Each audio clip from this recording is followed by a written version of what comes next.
This is the KRMG Afternoon News with Skylar Cooper. Go ahead, give it to me. 5:06 on this Halloween edition of the BA Breakdown. It's the KRMG Afternoon News. Michael Spurgeon, the city manager out there in BA, joins us live. I wanted to ask you about a number of things here. First of all, I got home kind of later on Saturday. It sounded like the safety spooktacular was still going on, even in the rain. How did that event go?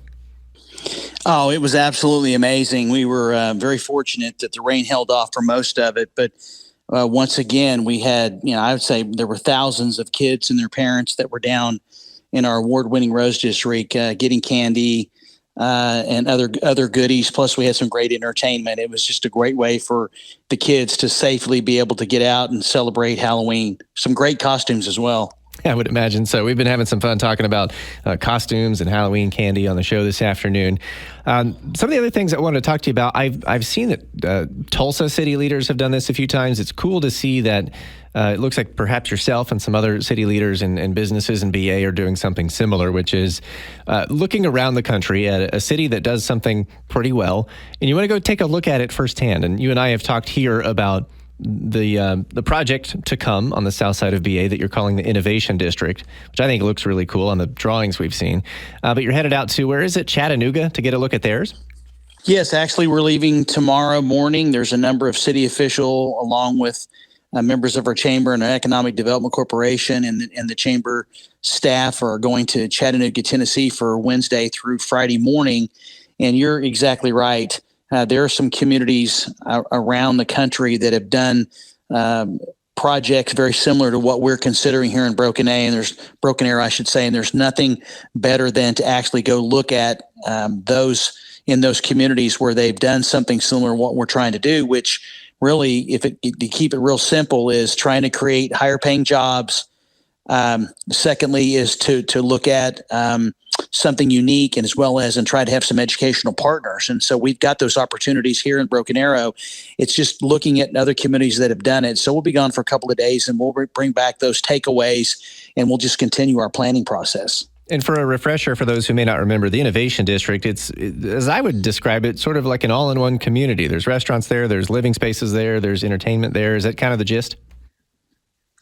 It is. And if you take a look at the development that's going on around the 90 acres, which essentially is located at the intersection of 111th or Florence and Olive, 129th, you've got 90 acres of development, developable land, or land that we own that we can develop. And then you've got a lot of housing, you've got retail commercial to the east. And so there's opportunities not only within the 90 acres, but also thankfully in the areas around. And so we want to go in and look once again with the focus on how we can create something unique, along with trying to provide more high-paying jobs for our community. Because as our city grows, I mean, we want to support other communities, but every opportunity we get to actually either get manufacturers, advanced manufacturers, or businesses to expand or to come to Broken Arrow, that just creates more opportunities for daytime traffic, which just helps our local economy. Talking with Michael Spurgeon, the Broken Arrow city manager, this afternoon. This might be something that only I notice because, we're doing news stories every day, so I'm always keeping my eyes peeled. But I've driven through the newly redone and really pretty New Orleans district down there, New Orleans and New Orleans Square at New Orleans and Elm. And I noticed the light poles. I was at a red light, and I thought, that's cool. They're all black. The poles are black. It's just kind of like new modern look to it. And then you go a mile up and they're silver again. So is that a intentional decision that maybe in the higher traffic areas that are kind of places for people to hang out, that they look different, they look a little better? Actually, it is. It's an upgrade in the traffic signal poles that the traffic signals hang on. And it just gives what I would call a sizzle, or just a very finished look. And in this year's budget, the city council authorized some funding to be spent, and we actually awarded a contract at the last meeting to where I believe there's going to be approximately 10 intersections in our community where we're going to change that metal into the black, similar to what's at New Orleans Square, because it just creates what I call the armor on the tires. It just gives you a very finished look.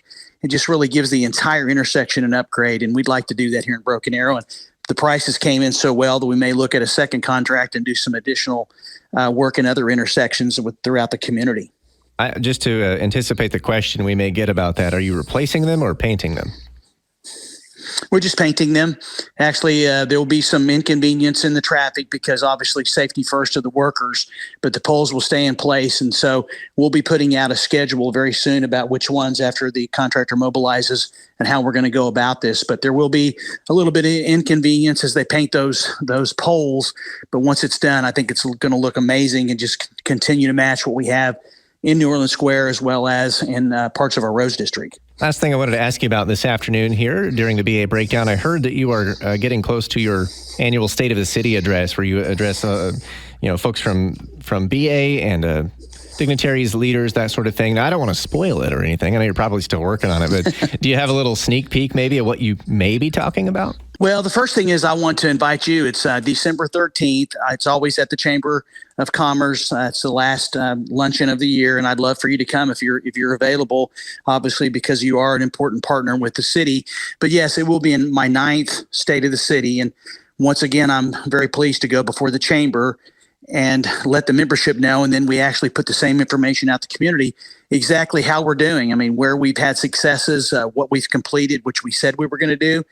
And also to talk about what's ahead in the future and some of the challenges like that we're going to face, like every city faces, and make sure that we have good plans and that we take those challenges head on and not trying to skirt away from them. But really, the city's very blessed. We continue to be blessed. A lot of economic development. We have projects going all over town. And I just think it's going to be another update. And it's just going to be a discussion about continuing to basically build upon a great foundation and grow our economy and grow the future and make it a better place to live, work, and play.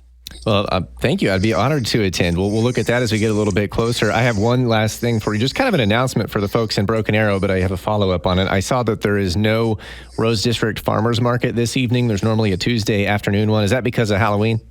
Actually, I think so, but I think we're starting to wrap it up. I mean, we weren't going to continue to go all the way through. I don't off the top of my head know if it's because of Halloween or we're starting to wrap it down because the holiday season is getting ready to ramp up. But it will be we will be making that transition over into the holiday season, and then next spring we'll be ready to rock and roll with the farmers market again, and we'll be looking to see if we're going to continue the Tuesday nights because it was a pilot program. So I want to look at the results and make sure that it was cost effective and beneficial to have it. All right, Michael Spurgeon, the Broken Arrow City Manager. It's the BA Breakdown. We'll talk to you next week. Thank you.